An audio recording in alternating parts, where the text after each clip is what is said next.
Assalamualaikum warahmatullahi wabarakatuh.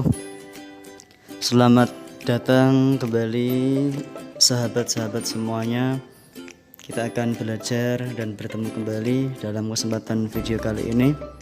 Masih dalam rangkaian materi pendidikan agama Islam dan budi pekerti jenjang SMA, SMK, MA kelas 12.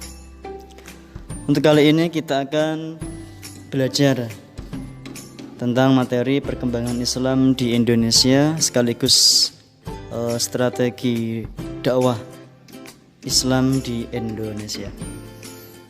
Oke, sebelum kita belajar, alangkah baiknya kita berdoa terlebih dahulu atau membaca basmalah. Semoga pembelajaran dalam video kali ini benar-benar mendapat berkah dan bermanfaat untuk kita semua. Amin ya rabbal alamin. Bismillahirrahmanirrahim.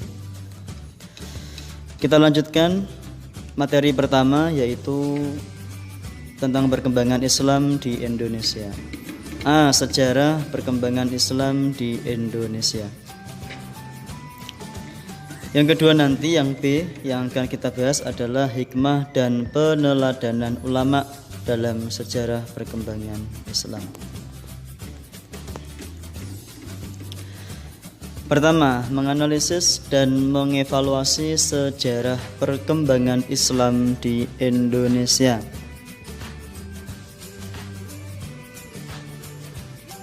Teori Mekah, ada teori Persia, dan nanti ada teori Gujarat.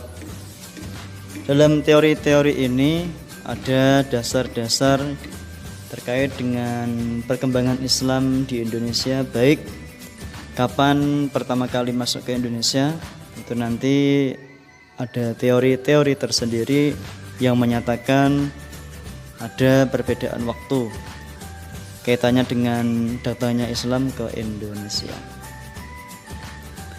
Selanjutnya, yang pertama, strategi dakwah Islam di Indonesia.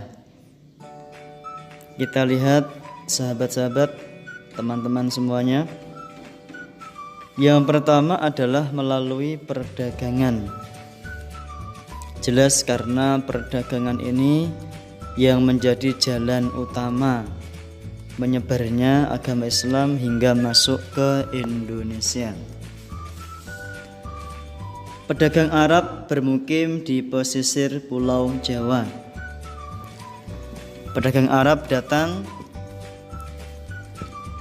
selain untuk menyebarkan agama Islam, yang pertama adalah berdagang, yang dalam hal tersebut selain berdagang mereka sekaligus menyebarkan agama Islam.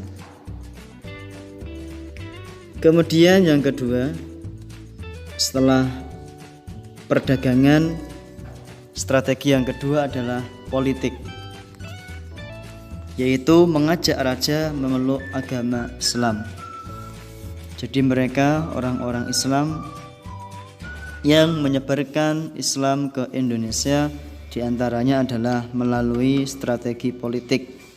Mereka mendekati para raja, dan yang akhirnya raja-raja masuk ke dalam agama Islam.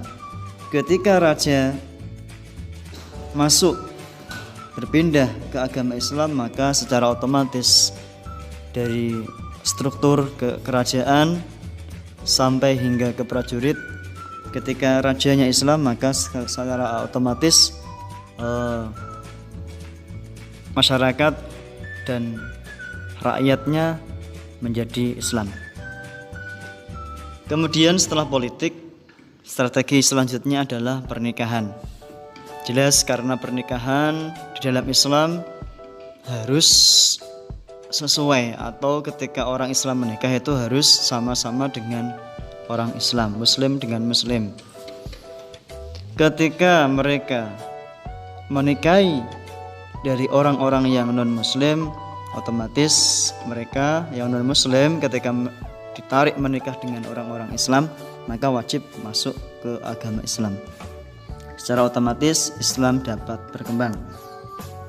Ulama yang menikahi putri kerajaan ini biasanya mereka, kebanyakan ulama sengaja mendakwahkan Islam melalui pernikahan. Mereka menikahi putri-putri raja, kemudian secara otomatis mereka akan masuk ke dalam agama Islam. Selanjutnya adalah pendidikan. Pendirian beberapa pesantren di wilayah Indonesia itu juga sebagai strategi dakwah penyebaran Islam di Indonesia.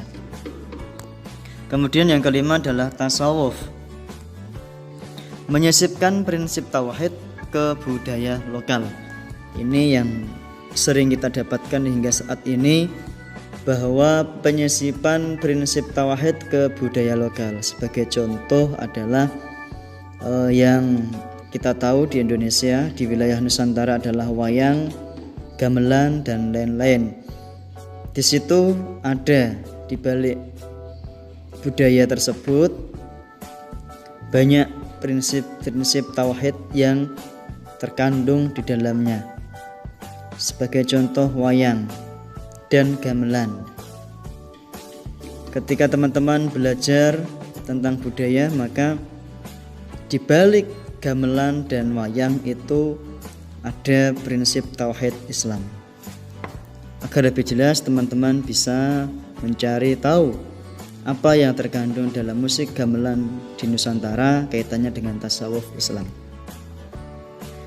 Yang keenam adalah kesenian. Nah, ini budaya kesenian banyak sekali ya yang kaitannya, yang memendam tasawuf Islam. Jadi ada 6 strategi. Yang pertama, saya ulangi lagi, adalah perdagangan, kemudian politik, pernikahan, pendidikan, tasawuf, dan kesenian. Di kesenian ini menyisipkan nilai keislaman pada kesenian. Jadi permainan kesenian yang di cover dengan keislaman dan pesan-pesan keislaman. Oke teman-teman, selanjutnya perkembangan dakwah Islam di Indonesia. Di mana saja? Di antaranya adalah ada Sumatera, kemudian Jawa, Kalimantan, Papua, Maluku, Nusa Tenggara, dan Sulawesi. Ini adalah pulau-pulau perkembangan penyebaran dakwah Islam di Indonesia. Teman-teman bisa melihat ini adalah peta negara kita tercinta, peta Indonesia. Kita akan lihat titik-titik penyebaran perkembangan Islam atau penyebaran agama Islam atau perkembangan Islam di wilayah Nusantara atau di wilayah Indonesia. Pertama, dari ujung barat ada Samudra Pasai ya. Kerajaan Samudra Pasai ini ada di ujung Sumatera Utara ya. Karena ini adalah jalur pertama ya. Mereka dari pedagang-pedagang masuk di sini. Kemudian kerajaan dari arah barat kita lihat Samudra Pasai. Kemudian yang kedua ada kerajaan Aceh ya. Kemudian kita lari ke Jawa, ada kerajaan Demak. Kemudian ada kerajaan Mataram dan kerajaan Cirebon, kemudian kerajaan Banten. Ini di wilayah Jawa. Kemudian ke timur sedikit ada kerajaan Gorontalo ya. Kemudian kita pindah ke Maluku, ada kerajaan Ternate dan Tidore.